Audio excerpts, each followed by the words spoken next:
Before we dive into today's episode, I want you to take a deep breath in and a deep breath out. Feel a massive waterfall of unconditional love surrounding you in all directions and filling you. That's your angels making their presence known. Your angels want you to ask for what you want and for their help. And know you are always held. Friends, if you need help holding oneness energy, the highest vibration that is, I'm hosting a 3-week live oneness course starting March 1st. Register today at theangelmedium.com/shop. Or if you're ready to develop your gifts of mediumship, bringing through angel messages and energy healing all at once, sign up for my Angel Reiki School today at theangelmedium.com. Now, know that whatever resonates with you in today's episode is a message just for you from your angels. Hello, beautiful souls. Welcome back to the Angels and Awakening podcast. I'm your host and author, Julie Jancis. And friends, we have a very special guest here today. His name is Mark Ireland. He wrote the new book, The Persistence of the Soul. And Mark has been around mediumship in this world for a lot longer than I think any other guest that we have ever had on in over 500 episodes. His dad, you might have heard of him, was Dr. Richard Ireland, who Mark got to meet through his dad being a medium, Mae West. And when the Eisenhowers were in the presidency, his dad was doing readings for them.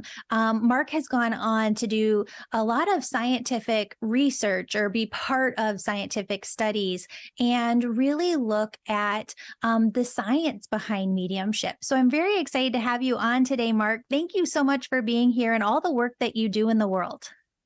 Well, I really appreciate the invite, so thank you for having me. Of course. So your new book in The Soul, The Persistence of the Soul.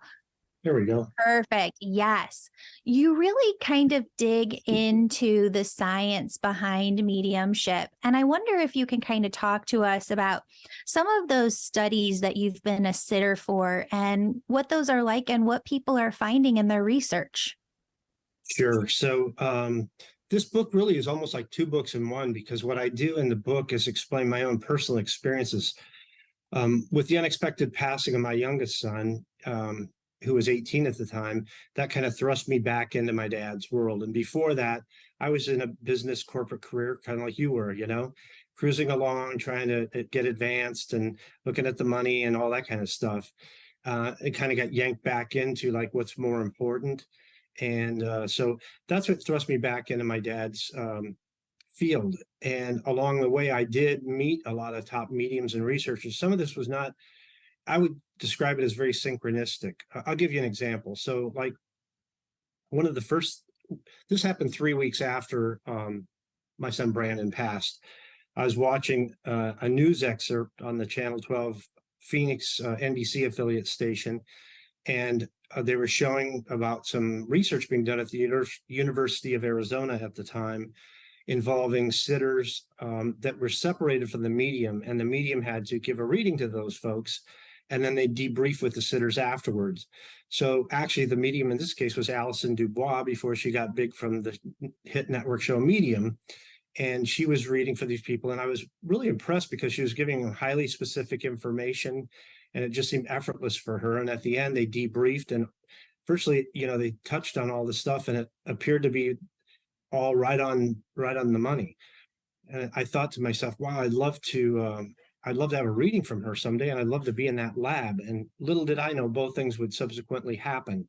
But where the first piece of synchronicity comes in this case, was the very next day after seeing that clip, a man from Dallas, Texas, who had known my dad, named Jerry Concert, calls me and he says, "Hey, Mark, look, I know what you've been through, and I know someone who might be able to help you. Her name's Alison Dubois, and here's a phone number you can call to get a reading with her." So I did call, but she, even then, before the show came out, Medium, she was still very popular. I had to wait 8 months, and I finally got in to see her in August. Now, without jumping back into the science research piece, I'll give you another tidbit that kind of drags on the tails of that, which was interesting. But 2 weeks before I met with Allison, a gentleman gave me a box, and inside the box was a manuscript. It was all typed 8.5 by 11 pages. It said, "Your Psychic Potential, a Guide to Psychic Development" by Dr. Richard Ireland, dated 1973. Like, what is this? He goes, well, it's a manuscript that was crafted based on the workshops your dad did back in the late 60s and early 70s, but he never got it published. I said, well, how did you get it? He goes, well, you were out of state at the time, so before your dad passed, he gave it to me for safekeeping. I said, that's been 12 years. Why are you giving this to me now? And he says, I don't know. I just feel like I'm supposed to. So 2 weeks later, I meet with Allison. One of the first things she says to me is, I've got your dad here, and he's showing me a book, but I think it's his book, but he's handing it to you to take forward. Does that make sense to you? I'm like, yeah, I think I get that. And I actually subsequently did get that book published back in 2011. So that's the back end of that story. And then it was the following February, that I did get into the lab.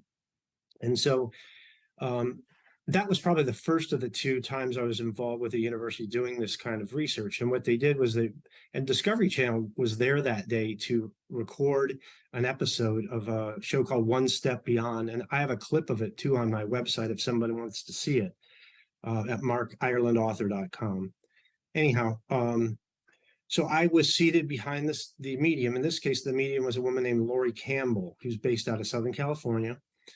And the proxy was the researcher, and they would ask questions of the medium without the medium being able to see me or directly communicate with me. They just had to say what they felt. So early on in the process, and as the film's rolling, they're recording this, one of the first questions, or one of the first statements by the researcher was, now I'm going to ask you a series of questions about the deceased, or the discarnate was what the phrase that was used. And the person who's passed, their name is Brandon, and Brandon is and before the researcher could say it, Lori says, son, yeah, of the sitter. Yes. Okay. What was Brandon's cause of death? Well, I haven't told you that yet, but Brandon, and this actually goes back to another story, but Brandon had been hiking on the mountains, the McDowell Mountains in Scottsdale, Arizona, which were right behind our home. And we didn't really know the cause of death at first. He was with some friends. One of them noted that he had been complaining about his arms being kind of numb and his heart beating rapidly. When he passed away, we didn't get any results from the autopsy. The autopsy hadn't been conducted for about a week, and the people that were there couldn't really offer anything. So, and I'm going back because this story kind of precedes what I was about to tell you. Sorry. My uncle had similar abilities to my father, but my father had been gone by this point in time. And I talked to my uncle the day of Brandon's passing, and he said, can I do anything for you? I just said, if you get any kind of connection or message you can share, I'd really appreciate it. 3 days later, I'm in the mortuary. We connect by cell phone. And he says, hey, Mark, I tried to connect last night. I got nothing, but this morning your dad came to me, and I have communicated with him before since he's passed, but it's been quite a while. But he wanted me to let you know that he was there when Brandon passed, and Brandon was a little confused as to what was going on, but your dad helped him adjust. He said, Brandon wanted you to know that you're the best parents he ever could have had, which is the warm, fuzzy thing you like to hear. But then he gave me the cause of death before the autopsy. He said, your dad said Brandon's death was caused by a lack of oxygen in his bloodstream that caused his heart to fail. 2 days later, the autopsy physician calls me and says, your son's death was caused by a severe asthma attack that drove his blood oxygen levels down, causing cardiac arrest. So I actually got the cause of death from my uncle 2 days before the autopsy results were revealed to me. Now, back to the lab. Now, this is, a year later, roughly, or a year and a month later, I'm in the lab, and the researcher poses the question to Lori, what was the cause of death? And she says, my whole chest, I feel like I have all this weight on it. And I feel like I can't breathe. And I feel like I want to throw up. Well, his buddy, Stu, that was with him at the time, said one of the last things Brandon did was vomit just before passing away. But the fortunate thing was he actually made light of it. He goes, "Oh, I think I got some in my hair," and he kind of laughed it off, which told me he didn't really realize the severity of the situation. So there was a series of questions asked too, and they're in that clip if people want to see it. And she just nails it. About asked if there was a tree planted or a plaque, and indeed his high school had planted a tree in his honor, and there was a plaque there with a metal statue of a bass guitar because he played bass, and one of the kids had sculpted that for him as a gift to us, which was really cool. She was asked, like, what would identify him to the sitter? And at the time, I was actually working on my first book, Soul Shift, kind of journaling my experiences. So he asked the question, what would identify the deceased to the sitter? And she says, well, I feel like the person behind me is writing a book, and it's about the person who passed. So there was just, it was phenomenal. And then later we got to see each other face to face, and that was pretty cool. So that was the first of my experiences, actually in somebody's lab at a university setting. The next one was with the University of Virginia Division of Perceptual Studies, and that involved a researcher, Dr. Emily Williams Kelly. She may have retired now, or she's getting ready to retire. I don't know if she has yet, but that's the same organization or department at the UVA that was founded by Dr. Ian Stevenson many, many decades ago. And he was really interested in reincarnation research. He had done a lot of studies going to areas of South America, areas of Africa, and tribal areas, and where he'd heard stories about young children claiming to have had a past life, remembering all these specific information, like my name was this, my wife was this name, I died this way, so-and-so is my uncle. And then he would find out the name of that tribe and everything. Then he'd drive, hundreds of miles to this other tribe and ask all these questions. And many of these were validated as, that there was a person here by that name. They were married to somebody by that name and had that uncle and all that kind of stuff. So that's how the UVA got involved with the Division of Perceptual Studies. That was the earliest stuff. And that work's still being carried on by Jim Tucker. And then some of the people might recognize the name Dr. Bruce Grayson. He's there too. He does the near-death experience research, and he's written books on that are very, very good. There was I can't think of the name of it. Netflix had a special, I think it was called Life Afterlife or something like that. There's a documentary, but he's in there on that piece about the near-death experience research. And Jim Tucker's in there on the reincarnation research. But I've given you a lot of information other than what I started to talk about, which is Dr. Emily Williams Kelly and the mediumship research. So I just wanted to give context that she's part of this department that does a lot of other things related to afterlife evidence, really, when you boil it all down.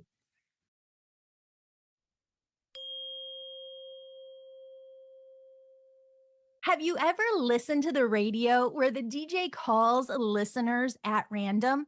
That's what we're going to start to do here, only it's me calling you to give you a free angel reading. Starting now, I'm going to call and bring through messages for one new listener every week. But first, I need your phone number. To sign up, all you have to do is rate this podcast 5 stars and give me your contact info over at theangelmedium.com/gift. Look for my name popping up on your phone and get ready for messages from your angels. Want to watch me make those calls? Follow me on Instagram at Angel Podcast.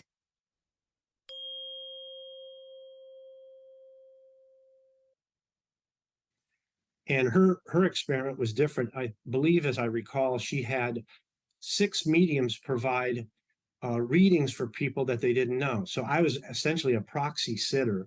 And one of them was to give me a reading without knowing who I was and having this middleman in there, kind of. So there's more separation. And from a scientific perspective, that's considered more valuable the more levels of control you have. So we each of the 6 sitters, whoever they were, I don't know, we each received 6 readings. And then we had to grade those readings based on what the content was for which we thought was ours, which was number 2, second closest, third closest, and all. And then we sent them back to her, and then she had to assess all that information and determine how accurate it was in terms of that criteria. And I can't say that I know the exact result I believe she was going to get that published in a journal paper. It may have been published already, but she did tell me, she says, the results are embarrassingly good. And in science, that they're very hesitant to say this is proof or this is whatever. The most they'll say this is strong evidence. So those are the two I was involved with. And then through the course of this, getting to know some other top mediums around the world, I've since been acquainted with Gordon Smith in Scotland, who I think is among the very best. I think John Holland on the East Coast and Maureen Hancock are exceptional too. Obviously, Allison's very good. But through the course of that, I met other researchers too. So one of them is Tricia Robertson, who was president of the Scottish Society of Psychical Research. And Tricia did a fairly comprehensive study a number of years ago with Professor Archie Roy. Now, Archie Roy was, at the top pinnacle of scientists in the UK at that time. Probably like Stephen Hawking would have been viewed here in the States, or, at a very high level. He was an astrophysicist, but he was open-minded and he had an interest in this field. So he and Tricia had put together a very rigorous study. It's almost too complex to explain, but essentially they had sitters go into a room and just sit in a seat without being assigned a seat. And underneath each seat was a number, but they didn't know which number they would be assigned to. It would just be a matter of where they sat. And so they brought in these mediums, and the mediums were in another room, and they would have to give a reading for someone of a number, not even knowing who it is, they did very well with this. In fact, Tricia said, the results are millions to one against chance. The one example I liked the best was that Gordon Smith was one of the mediums participating in this, and he had to give the reading by a microphone from another room. And he said, whoever's number 19 or, whatever number he said, I believe lives on Christmas Cottage. And that turned out to be true. There was some place, whether it was Christmas Cottage Road or whatever, was right. So that was pretty remarkable. And then a spinoff from the University of Arizona's Dr. Julie Beischel had founded something called the Windbridge Research Center. They've done some of the most meticulous work, and they continue to in this area, studying meetings under up to quintuple blinded protocols, and have generated results that basically she can make the statement that under controlled conditions without any sensory cues at all, mediums have demonstrated the ability to share pertinent, specific information about discarnate individuals. So she's talking in science speak there, but I think that conveys the message that she found compelling evidence that it works. But she's done other research too. One I really like, I think she's studied the effect of a good mediumship reading on grieving people. And so what her determination there was through the course of that research is that, she's not saying don't have therapy, but she's saying therapy plus a really good mediumship reading is far more impactful to a grieving person than therapy alone. And I would totally concur with that, because I've co-founded an organization called Helping Parents Heal that now has 26,000 members worldwide, 175 affiliate chapters, and we have a conference every other year that draws about 1,000 people. And through the people I've observed, that is true. There are a number of elements to the healing process, but that hope element's a big one. And that comes from people being open to afterlife evidence, such as medium communications and other information as well. That's amazing. And that's just such incredible work that this planet needs, and parents, obviously, who've lost a child, especially. I'm wondering, with that organization too, do you help the parents understand how to connect with their children on the other side in their own intuition and help them kind of continue that relationship on? So our organization is there. We're non-dogmatic. We're not tied to any specific religion, or we're not trying to push anything like that. But we are spiritually open. We embrace people from all backgrounds. And part of our organization is geared toward just having these folks get together and be able to meet other people in the same boat, because that helps heal.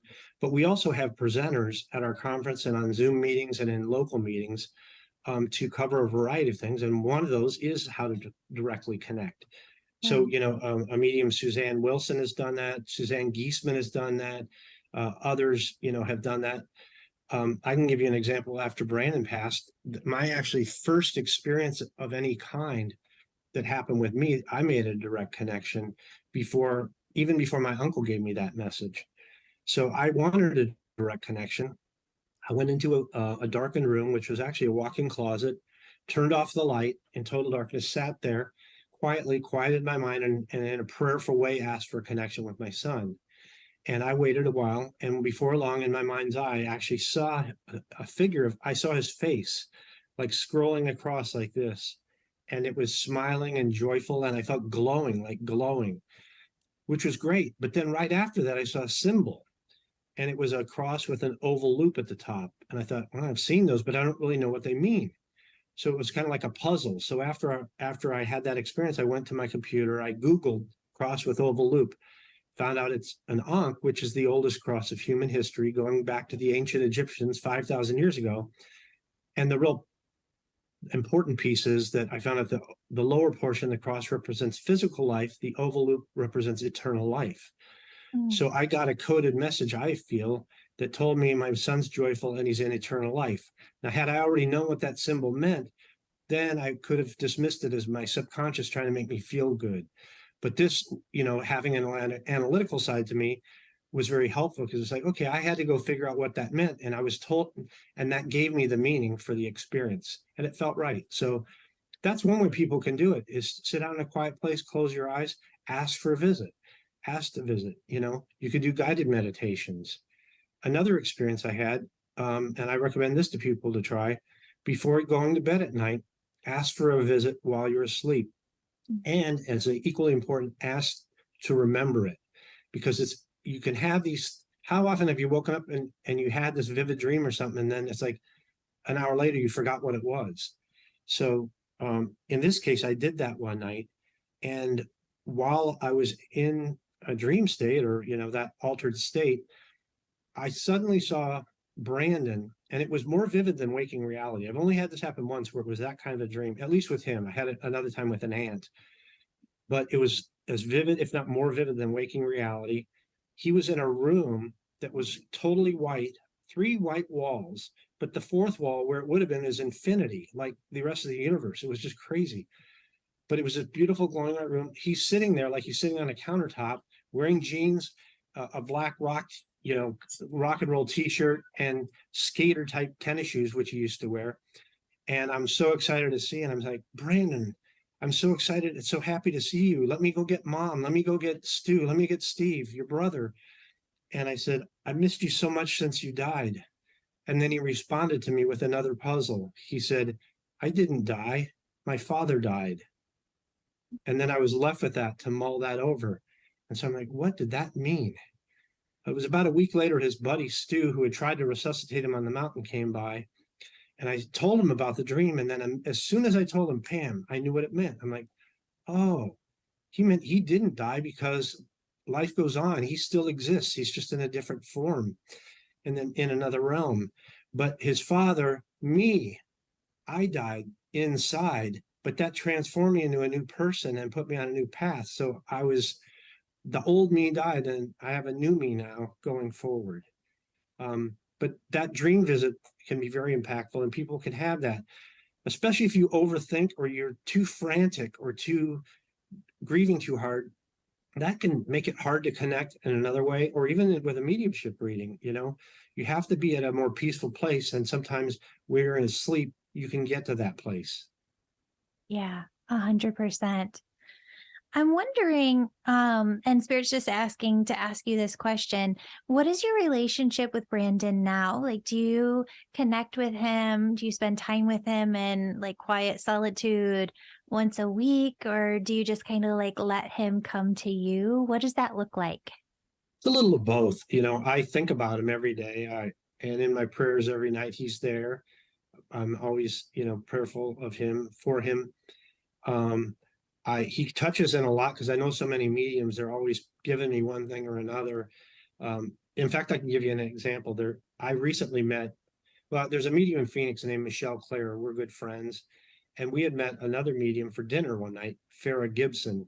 and Farah I'd never really gotten to meet before, other than just in passing. And we're sitting there waiting for it. Meal hadn't even been served yet, so we're just talking randomly. And I'd mentioned that Brandon played bass guitar. She says, "Okay, he's here." He says that his new one had an extra string.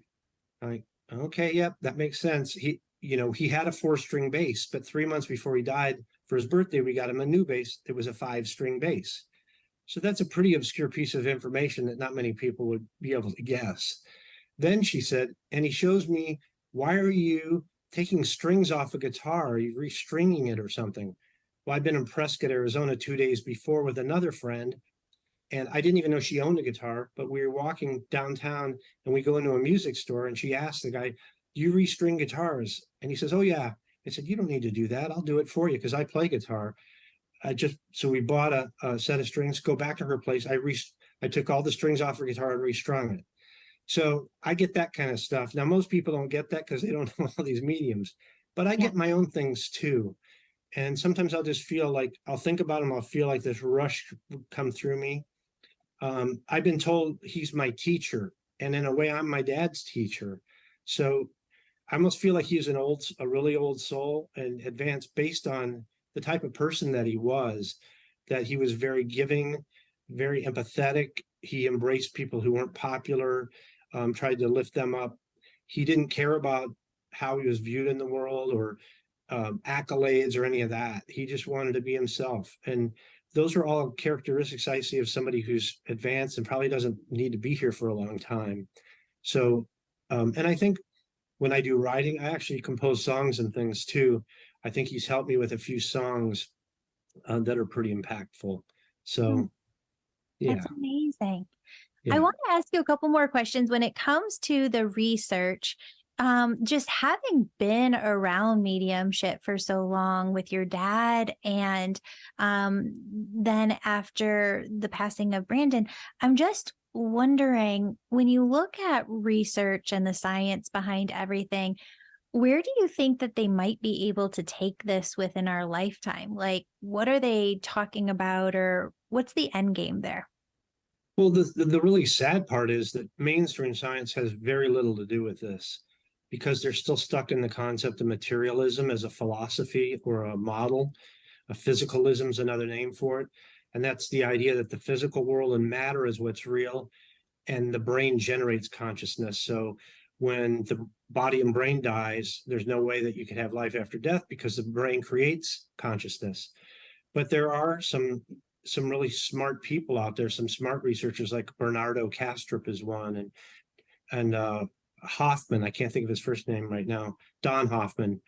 Those guys are proponents of a theory called um, idealism, which goes back to really the quantum physics work done by Max Planck and some of the early 20th century scientists who first discovered some of the phenomena contained within that field, quantum physics, that basically, for example, the observer effect demonstrates that mind affects matter. So what idealism says, there are other philosophies too, that basically say consciousness is primary. It's not secondary. It came first before matter. Matter is a byproduct of consciousness. So consciousness is outside of physics. It's outside of the physical world or world of measurements per se. So, and they can't, there's no way to explain how consciousness could work just by the brain model alone. So that's really the first hurdle, is to get mainstream science to at least look into these things, because they're so stuck in materialism. They'll say, that's pseudoscience, that's not real science. So the people that do it are few and far between. They're brave souls who risk their careers sometimes. And like in the case of Windbridge, they're doing it on donations. They aren't funded, really to any extensive measure. There is a man in Vegas who's founded something called I think it's the Bigelow Institute, and he's put his own money, because he's, I think, a billionaire, but he's putting millions of dollars into this just because universities aren't really looking at it very much. The ones I've mentioned before are the handful that do. But Bigelow is, putting his money where his mouth is. He wants to know the truth. He wants to know more about it. And he's put funds out there for people to write articles and do research and that kind of thing. So where it should go, I mean, taxpayers are paying for universities doing research. They should demand that this be looked into, you Yeah. know? And at the end of the day, from my perspective, it's already been proven to me. I mean, I lived it day to day. I don't really need that, but I Yeah. think other people do, and more analytically minded people do. So I would like to see more research done. And I'd like to see it more refined in terms of, at some point, you're going to get to a point where it's like, okay, this does exist, this phenomena exists, and find out more about it. Because really, what's the most important thing that people want to know in life? What happens after we die? Right. And what about my loved ones who have passed before me? If you just bury your head in the sand and follow along, the way our culture is, we deny death. Everybody's got to be young. We only show youthful people on TV. Death is a bad word. And Eastern cultures embrace older people. They embrace death as part of life, the life cycle. I think we'd be much healthier and happier if that was the case. Um, if you look at the happiness ratings around the world, we're not at the top anymore. Not at all. Right. I don't know what his first name is. Is his name Bigelow? Because he's one of the most fascinating people. Like, when people ask that question, if you could talk to or have dinner with three people in the world who are living today, who would it be? He's like top on my list. His last name's Bigelow. I can't remember his first, but I think it's the Bigelow Institute name. It's after his last name, but you could Google it after we're done.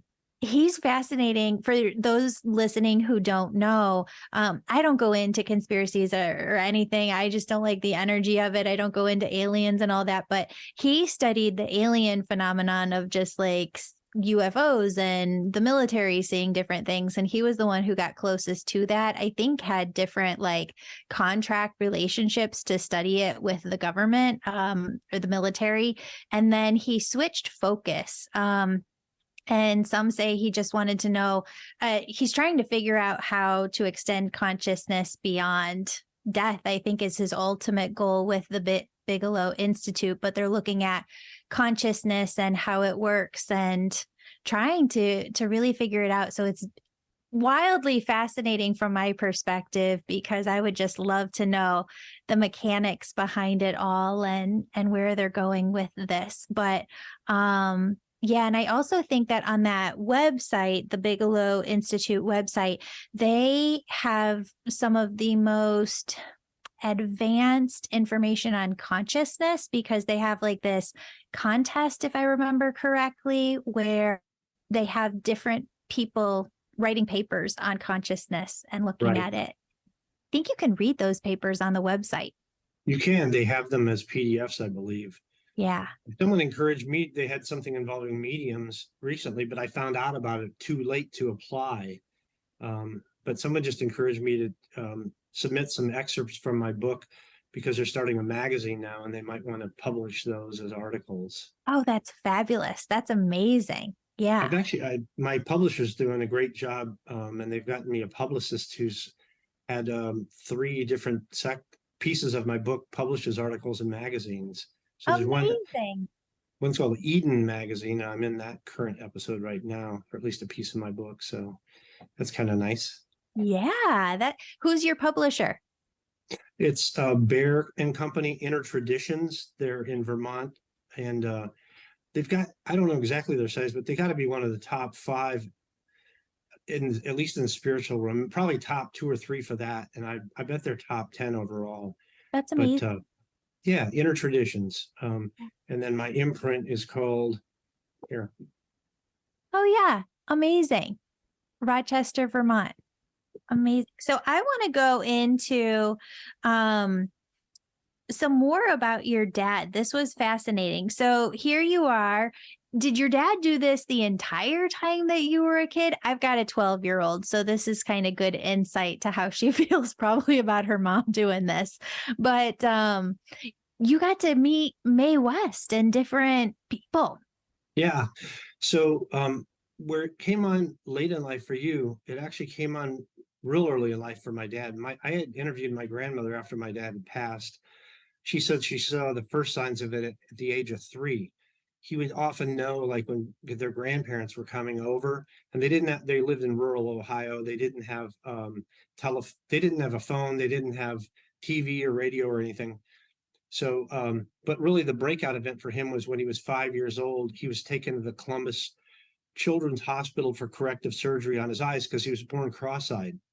And after the surgery, his eyes were cupped and bandaged, and they had actually tied him down to a bed because they didn't want him messing with the bandages. This nurse came by and felt sorry for him and said, "I'll let you up if you promise not to take off the bandages." And he agreed. So she went on her rounds and came back and found him throwing a ball against the wall and catching it, and think, "Oh my God, he's taken off the bandages," but he hadn't. So that was even more scary to her. So then she brought these doctors in to witness that. And then they put him in a bed and had one stand at the foot of the bed and another doctor in the hallway saying, "Okay, who's in front of you now?" And he would get it right every time. So that was kind of when they knew something was unusual. He, at the age of, I think it was 12 or 13, he stumbled into a spiritualist camp and went into a session where a man was doing readings for people. And he had never seen anything like this before.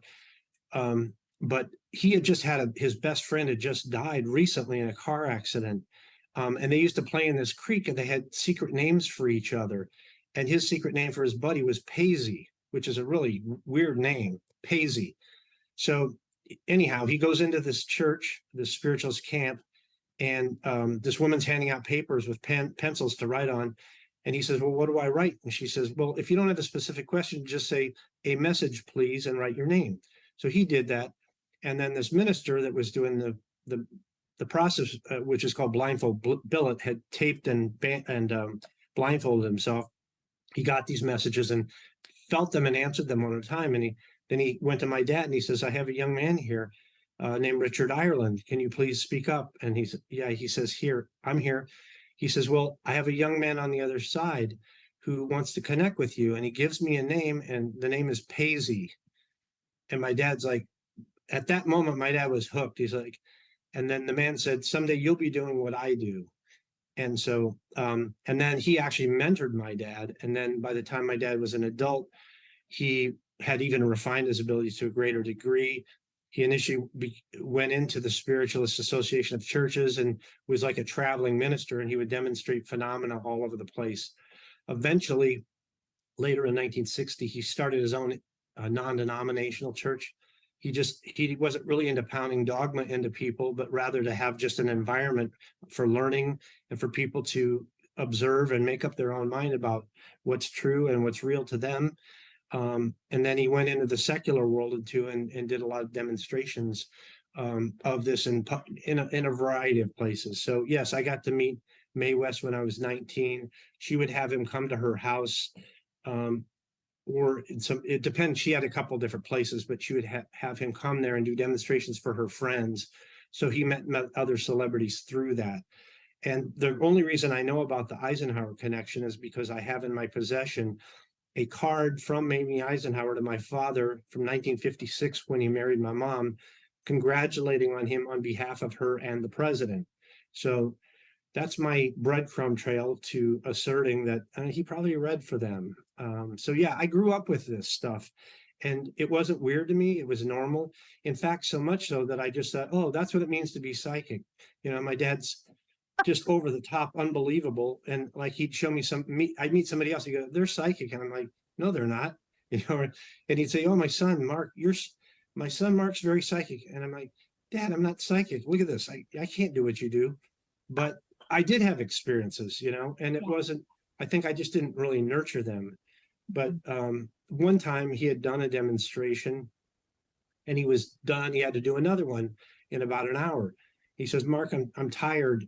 Can you do this one for me?" And facetiously, I stuck my hands up and I said, "Okay, give me the power." He stuck his hands on mine, and I was just joking, but energetically, I felt a change. He goes, "Okay, here's a test for you. What's that man's name?" And he just picked out a stranger in an adjacent booth. And I just knew it. I said, "Alan." And so someone else in our booth tapped the guy on the shoulder and said, "What's your name?" And the guy goes, "What?" He says, "Just tell us your name." He goes, "Alan." So then I kind of knew what it felt like. I remember having a dream when I was like 18 or whatever, I had this girlfriend at the time, and I dreamt that she was seeing another guy, and I saw his full physical description. I mean, how you describe him physically, but I knew his first and last name. So the next day I told her, I had this weird dream about you last night. It kind of made me jealous. And she said, well, tell me about it. I said, nah, it was just a dream. And she goes, no, please tell me. I said, well, the guy looked so tall. He looked this color hair, and his name was Bob Dooley. She goes, I dated a guy named Bob Dooley in Kansas when I lived there, and he looked exactly like that. So I've had stuff like that happen. It's just been more sporadic. Mhm. And I think even more recently, this is probably one of the best ones. It's more of a mediumship connection. And again, I don't do this all the time, but sometimes I'll get these things. For a 3-year stint, I was invited to speak to the spiritualist church in San Francisco called the Golden Gate Spiritualist Church. And I would do a talk, and I'd bring another medium friend, Tina Powers, with me, and she would give messages to the congregation. So before going this time, she says, hey, Mark, I think you're going to get a message. Will you share it if you get one? And I said, sure. But she kept hounding me about this over and over. I'm like, yes, Tina, I'll say it if I get it. And even walking into church that day, she's like, Mark, if you get a message, will you share it? Yes. So I go into their healing room, sit quietly on a bench to a piano or an organ for half an hour, and just try and quiet my mind and meditate and prepare to do my talk. And while I'm sitting there, a name pops in. It was Max. But then immediately I got Maxine. Now, I didn't hear it. I didn't see it. It came to me like an idea, or just a thought would drop in. I don't know how it works for you, but that's how I got it. So I went up, I gave my talk, and now this church was founded in 1924 by a woman named Florence Becker, who, by all accounts, was very similar to my dad in her abilities. Mhm. And she passed away in 1970. So anyhow, at the end of my talk, I say, well, Tina made me promise that if I got anything, I'd share it. So I have to ask if the names Max or Maxine mean anything to anyone here. And the pastor of this church's jaw drops, and he's like, well, Max and Maxine were twins that were born to the church founder, Florence Becker. They were delivered stillborn, and they grew up in spirit on the other side. He says, I think we know who is here right now. And then at the end of the service, he says, I want to show you something. He took me upstairs and showed me a painting. I believe it was done by Florence Becker. It was a landscape, and it had a long winding road. He says, see those two little figures at the end of the road? That's Max and Maxine. So just to get, one of those names, which isn't a common name, would have been something, but to get them both and to have it be so pertinent to that church and that founder of that church is pretty crazy. Yeah. So I think the reason Tina nudged me was because it was so subtle. And that's what people don't understand, how subtle this can be.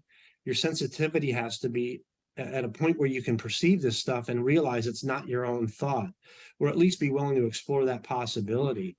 We're saturated with media and smartphones and everything else, so we're just really distracted. I think that's why, some people feel like they can't connect, because it's being a subtle thing. You have to quiet yourself down, just like trying to connect the other ways we talked about before. Yeah. That's incredible. So was there any time at which, like when you were younger, that you were embarrassed, that your dad did this, or you didn't feel that way? No, I was proud of my dad, actually. Oh. And I would take friends to see him. He would blow their minds. It was so funny. I remember there's one friend, he was completely skeptical. Now we're adults by this time, we're in our 20s. And we take him, and the only reason I got him to go is because we set him up with a date. So it was a double date kind of thing. So we get there. My dad, he didn't know this guy from Adam. And so we get there, and I said, well, Mike, just ask a question, anything.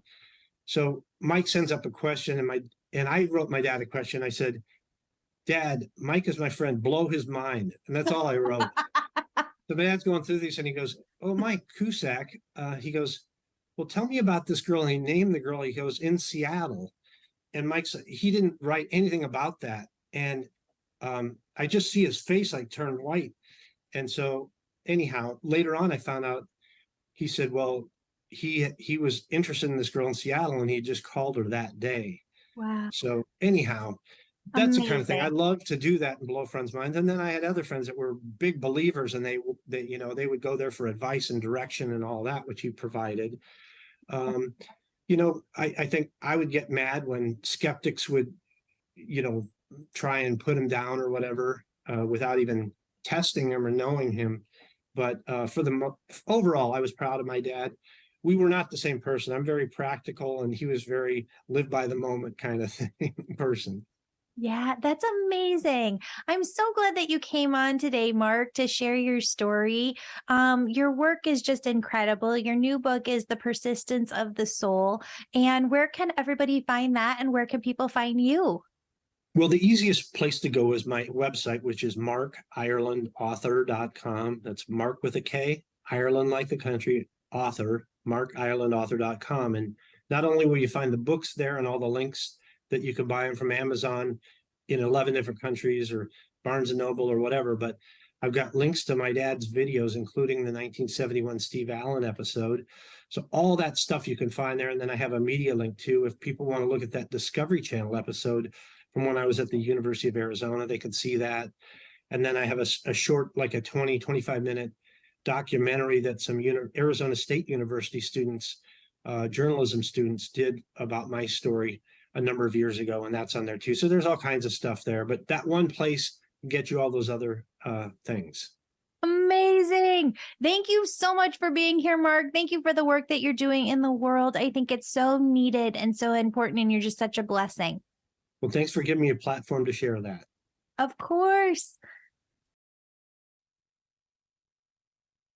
Friends, your angels asked me to do a little teaching here at the end of each episode in February about manifestation, because they say that when it comes to you co-creating within your own life, you're missing a step. That 98% of humanity is missing this step. So they want to give it to you. But first, I want to let you know something. I wish I would have called the Angel Reiki School the Angel Reiki Mediumship School, but that name was too long, right? Friends, the Angel Reiki School is not just a place where you learn Reiki energy healing.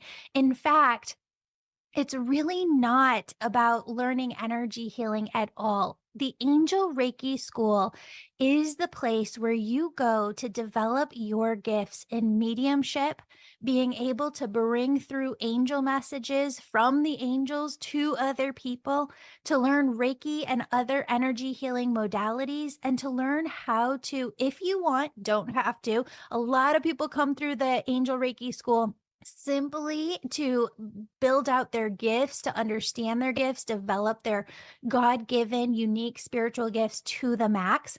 But a lot of people also come through the Angel Reiki School to develop a business of their own and to get that certification so that they know what they're doing when they're working with other people. Friends, an entire new class of the Angel Reiki School begins March 1st online. If you are looking to go through the Angel Reiki School, now is the time. Sign up for a discovery call with me. The link is in the show notes below. I'm going to help you get where you want to be as a healer or with your own unique spiritual gifts in the Angel Reiki School. All right, friends, here is the deal. When it comes to manifestation, Spirit is saying right now, they just keep flooding in this message that 98% of humanity looks to manifest, right? Like they want to manifest something. They know that they want to go in a direction. They get that clarity on that direction. They create the vision board. They see it within their mind. They're visioning it within their mind. And then they stop. That's where their efforts stop. And the angels say there is a huge piece to this puzzle that you are missing. So that piece is when you vision, you have this clarity, I want to do X. You get the vision, you create the vision board, whatnot. It doesn't stop there. That's when we activate our intuition even more. Prayer as well. The angels always say prayer and intuition are really the same thing. They're both forms of communication with the other side. And when you activate that intuition, you're asking God, universe, source, what's the next step for me? What's this first step that I need to take in order to work towards this goal that I have for myself, my life, my family, my career, whatever it may be? And as you pray, you hear something back. from the other side. And it's just a first step. All right. And when you hear this first step, what a lot of people do is ask the other side for more signs. We ask for like complete clarity, but it really is this first step that, okay, we pray, we hear this back, do this. That first thing that we're supposed to go do is something that we choose to do or not with our own free will. So if you go act on it and you go do that one thing, what happens? As you're in the energy of actually doing what Spirit asked you to do, you get the next piece of the puzzle. But you cannot get that next piece to the puzzle unless you take the first step. You pray, you hear back, go do this. And you're like, hemming and hawing. Do I do it? Do I not? Do I do it? Do I not? Go do it. Your angels say, go do it. Because when you do it energetically, it opens you up to the next step after that. And when you take action on that next step, it opens you up to the next step after that. This is what I mean when I say that some people are either crawling, walking, or running with God, universe, source. For some people, it takes them 6 months to get up the courage to go do that one thing that they're hearing back in their prayers. Go do this. Takes them 6 months to have the courage to go do that. For some people, it takes an entire year. For some people, it takes 10 years for them to get the courage to go do that one thing. And then we look around, right? And I'm not blaming or shaming anybody. I'm just trying to give you an example so that the angels can communicate with you better. What happens is then we look around when things aren't happening for us and we go, why? God, why? Why isn't it happening for me? Why aren't things coming through for me? Because you are crawling with God. And sometimes we're not even moving. We're not even taking that first step. There are some people who learn, all right, I'm going to go in this direction. I've got this clarity. I want to write a book. Okay, God, universe, source, I've got the vision. I want to write the book. What's my first step? And the angels come in and say, or God, universe comes in as you're praying and says, go read this other book. Go take this class. Go talk to this person you know. Go send this email. Go ask this question. Go research this. And you go to yourself within your own mind. You go, nope, that's not the answer. And so you delay. There are some people who don't do that. There are some people when they get that prayer within their mind, that answer within their mind, they go, all right, I'm going to go do that. I'm going to go read that book. I'm going to go talk to that person. I'm going to go ask that question. I'm going to go send that email. I'm going to go make that phone call. And as soon as they do, they're in a new energy as they're taking the action. And as they're taking the action and they're in this new energy, they get a new piece of information. And they go, okay, God, what do I do now? And God, universe, source goes, go do this. So they go do it. And then they get to that next piece and they go, what do I do now? And they hear back through their prayers, go do this. And so they go do that. Friends, this is where people start running with God, universe, source. So 5 times a day, 10 times a day, 100 times a week, they're following God's directives. They're not hemming and hawing. They're just following the loving, positive messages that they're receiving through their prayers, through their intuition. And so when I look at the energy of a person who goes, Julie, why isn't it happening for me? Versus other people who are running with spirit, what you're seeing is actually a mathematical number of these are how many directives one person has gotten from God, universe, source that they've followed through on. And this other person over here has followed through on 5,000 within 1 year, whereas another person is waiting to take action on one. And again, friends, I'm not blaming, shaming, trying to create a negative energy within you at all. I'm trying to show you what happens when you're living a spiritual life and running with spirit. So I know this is a long enough intro. Listen to it a couple of times. I'm only going to leave it up in February. And I want you to pause right now and I want you to tune in and I want you to pray. And I want you to say, God, universe, source, what's my goal? Where am I going? And once you have clarity on that, ask, what's the first thing I need to take action on? What's the first thing I need to do? Go do that, friends. That is going to help you run with your angels. And it is going to take you to living a life far beyond your wildest dreams. You're going to be shocked. And I want you to write into me and I want you to let me know when you start to see a difference in your life because you're following this method. I love you so much, friends. Have a beautiful, beautiful, blessed day. And I'll see you back here this week. Love you.